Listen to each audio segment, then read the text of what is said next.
நடைபெற்றது.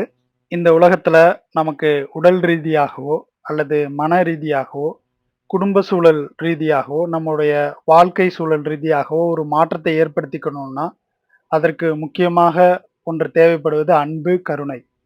எல்லாராலயும் சிறப்புன்னு ஏற்றுக்கொள்ளப்பட்ட ஒரு விஷயம் அன்பு. எல்லாராலயும் சிறப்பான ஒரு குணம்னு ஏற்றுக்கொள்ளப்பட்டது கொடுக்கும் குணம்.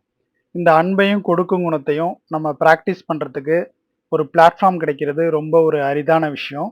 அப்படிப்பட்ட ஒரு பிளாட்ஃபார்ம தான் நம்ம இன்றைய விதை நாளை விருட்சம் சார்பாக நம்ம ஏற்படுத்தி வச்சிருக்கோம். நம்ம 10ற்கும் மேற்பட்ட அன்பான செயல்கள உயிரிரக்கமே கடவுள் வழிபாடாகவும், தயவே ஏறா நிலைமிசை ஏற்றி வைக்கும் என்பதற்கு இணங்கவும், நம்ம இந்த அன்பான செயல்கள மிகவும் சிறப்பாக செஞ்சுகிட்டு இருக்கோம்.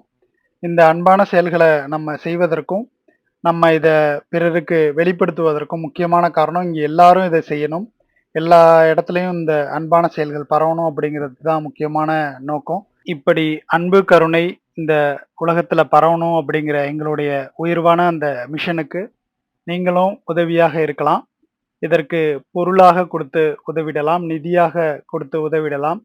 உடல் ரீதியா நீங்க சப்போர்ட் பண்ணலாம். அப்படி இல்லாட்டினாலும் சிந்தனை ரீதியாக இது போன்ற அன்பான செயல் எல்லா இடத்துலயும் நடக்கணும். இந்த அறக்கட்டளை மூலமா சிறப்பான செயல்கள் இன்னும் நடக்கணும் அப்படின்ற சிந்தனை மூலமா நீங்க எங்களுக்கு ஹெல்ப் பண்ணலாம்.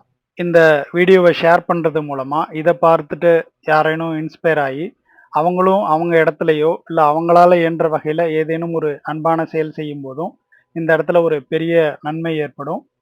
எனவே இந்த ஜீவகாருண்ய செயல்களையும், அன்பான செயல்களையும் நம்மளுடைய வாழ்க்கையின் ஒரு பகுதியாக இணைத்துக் கொள்வோம். மேற்கூறிய